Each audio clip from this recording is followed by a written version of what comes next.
Double trackers, vibratos, choruses, and flangers, all incredible modulations. My name is JayLeonardJ. Welcome to an episode of the Tone Lab, and today I'm going to tell you how all four of those effects are connected to each other and how to build them from scratch.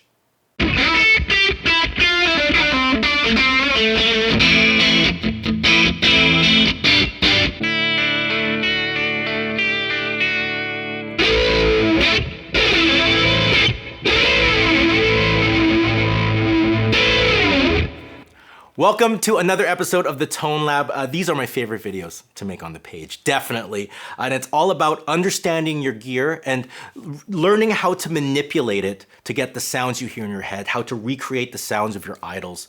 I always feel it's better to be in control of your tone rather than your tone being in control of you. So today we're actually going to be talking about a topic I've been wanting to handle for years and years and years now, and that is double tracking, vibrato, chorus, and flanging.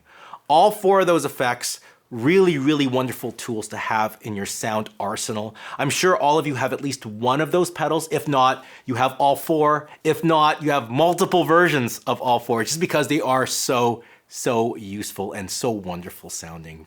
Today, we're gonna talk about how all four of those pedals actually are connected with each other. They all need each other. And actually, if you have a pedal with the right parameters, you could actually create all four of those sounds from scratch without needing anyone. So today, I'm gonna show you how to create those four sounds from scratch and exactly how to tweak them and manipulate them to get the sounds that you're looking for. All right, so you can skip, I'll put like little chapters below, but I do recommend watching it from front to back so you could really see that genesis of going from a double tracker all the way to going to a flanger. All right, so gear check before we start. This is my Fender Telecaster J-Mod signature pickups and Stringjoy strings.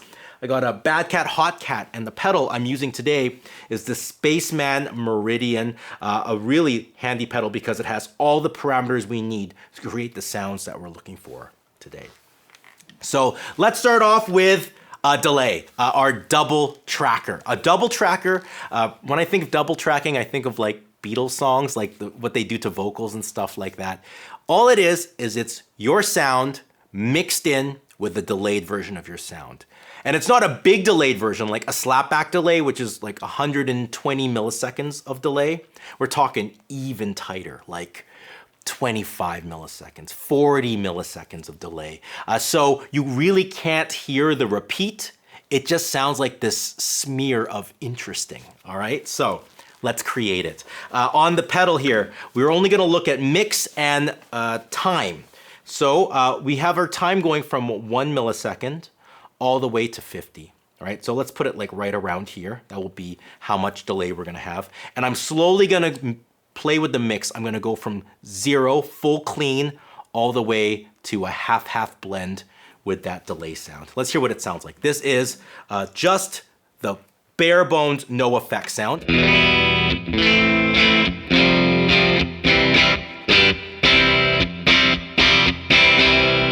Now let's start blending in that offset delay.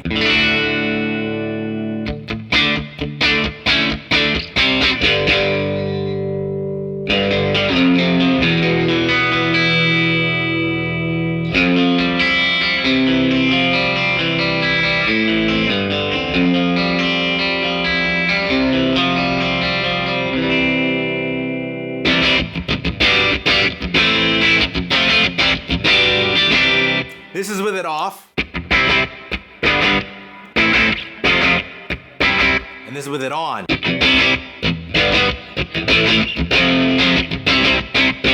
You hear that? It just sounds more present, more in your face, a little bit shimmery, has a nice effect to it. I like it with distortion. It sounds really great for solos.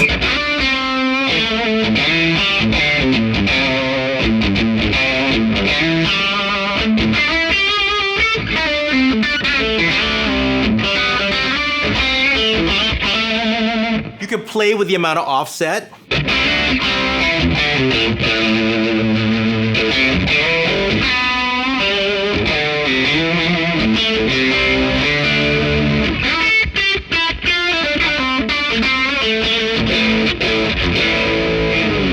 I love double tracking because it really does a wonderful way of making your guitar and your instrument stand out in a really cool way without sounding overly modulated. It's just like a brilliance of control.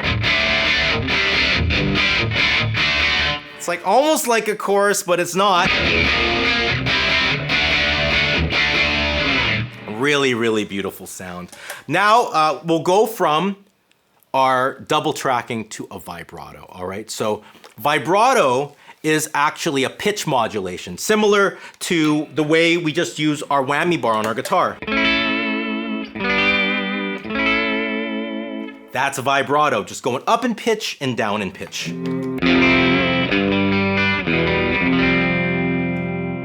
So let's go create vibrato with this pedal. What I'm going to do is I'm gonna get rid of all my clean tone, because vibrato is just your tone being pitch shifted.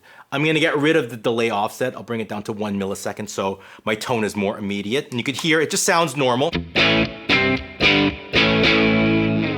And now let's add the vibrato sound. So there's 2 parameters you gotta think about with vibrato. It's the speed in which the vibrato is going, like how fast you're going like this, and then the depth, how deep that vibrato is going, how much you're gonna be pushing on that whammy bar. So we have rate, which is our speed, and width, which is sometimes called depth.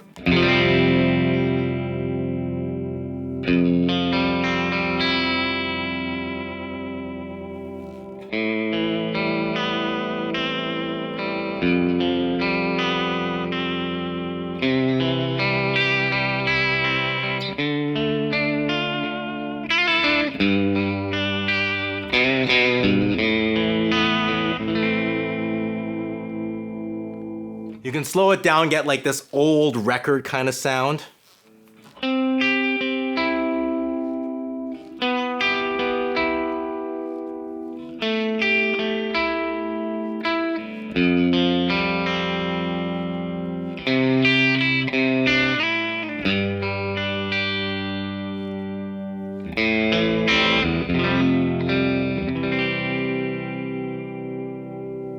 So when it comes to vibrato, different pedal makers can manipulate it based on how they create that vibrato. Like old analog ones use it by ramping up a delay chip, and that movement actually creates a pitch shifting sound. Digital ones just might be a simple pitch movement, and also the waveform. So right now I have a sine wave, which is a smooth up and down.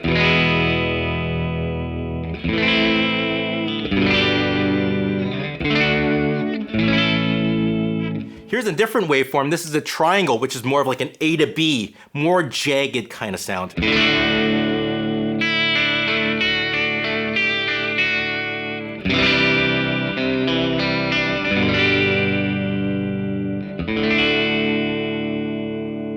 So usually when you'll see vibrato pedals, you'll see different waveforms to create the sound you're looking for, different speeds and rates and widths and everything, but that is vibrato. So now, let's create chorus. All a chorus is mixing our vibrato sound here with our double tracking sound. So I have my vibrato. Let's put in that offset that we had from the double tracker. And then we're gonna put the blend, just like with the double tracker, to about 50%. So let's go right here. And all of a sudden, check this out.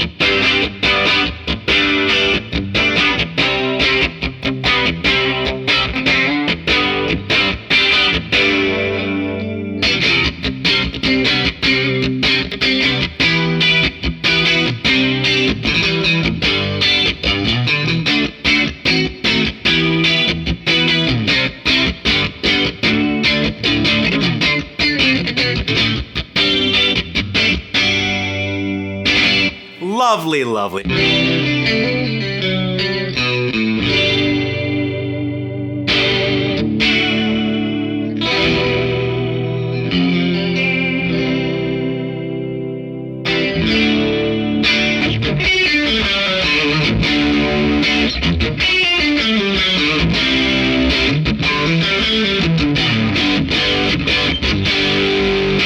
So you can hear that chorus. And if you ever wonder, if you look at a chorus pedal and have that chorus and vibrato switch, all that does is it just changes the blend. So when you're on the chorus setting, it's just straight up chorus. And then when you go to the vibrato setting, all it does is just gets rid of your clean tone.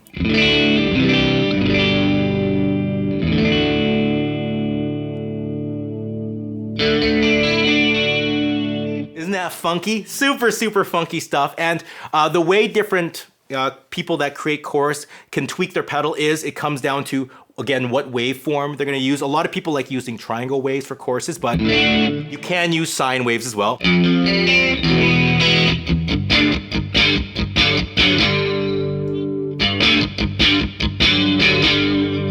And then also the amount of delay offset. Some people want a really tight one.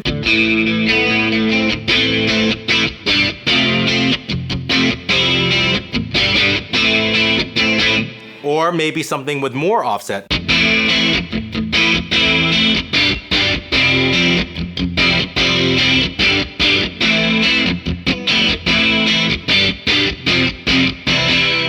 So if you see two analog choruses, they both have a rate and a depth knob or width knob, and they sound completely different. Well, the designer picked, a specific kind of delay offset, maybe a specific kind of blend. Maybe it might be more towards the effect side, more towards the clean side, and also the waveform. So that's how you create choruses that sound different from each other.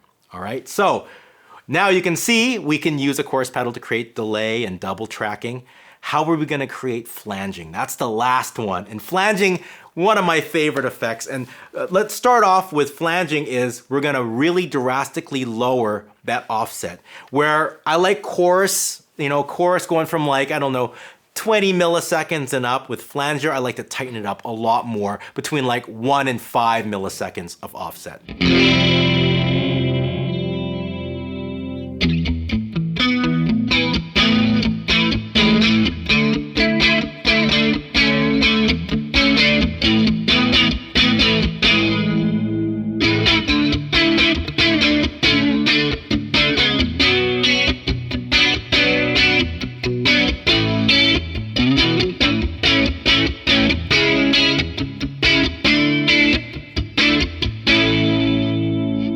And then finally, the last secret magic trick to creating flanger is what you're going to have here is on a lot of flangers, you're going to have a regen knob. Sometimes they call it a feedback knob. Sometimes they call it a color knob. That's what I think EHX calls it, a color knob.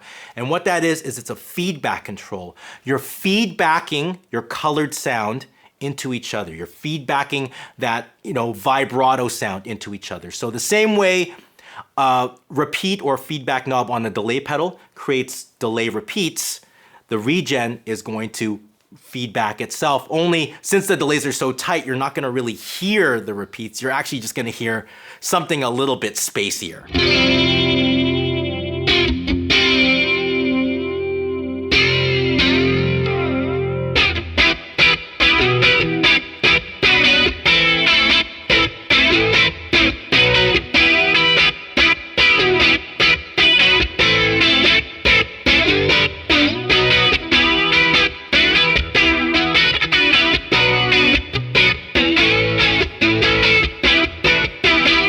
You can see when I have the regen pretty low, it kind of has a chorusy kind of sound to it. That's why a lot of people think, old Police albums are using a chorus when in fact they're using a flanger. But you can get even crazier as you turn up that regen. It becomes more and more flangy and more of that flanging effect that we're used to.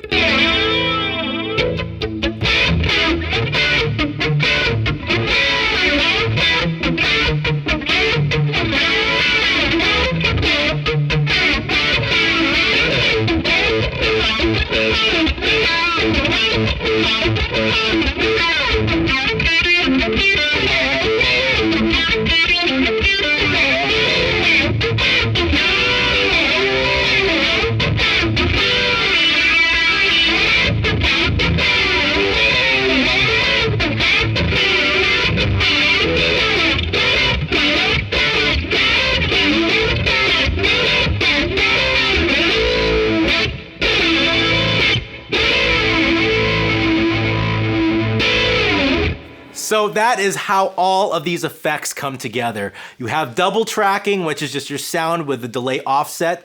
Then you have vibrato, which is just your sound being modulated by pitch. And then chorus is mixing the double tracking with the vibrato. And then flanging is actually lowering down the offset on your chorus and adding some feedback. And that's how you blend all those effects together. And you can see there's so many different points in between.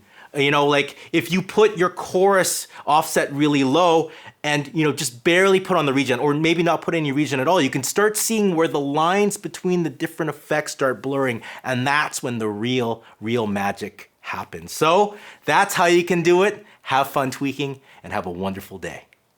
Well, that is it. That is the video. Thank you all so much for watching. Please subscribe to the page if you haven't done so already. Check out the links in the description below. And if you want to support this page, you like what you see, check out my Patreon page. It really does help out. I want to do a special shout out to Spaceman for providing the Meridian, a wonderful template to show exactly what I was talking about today. And my question for the subscribers is, what do you want to see in an upcoming episode of the Tone Lab? Is there anything about the techie aspects of gear that you have a question to ask and you want some clarification on? Please write it in the comment section below. That being said, I'll see you all soon.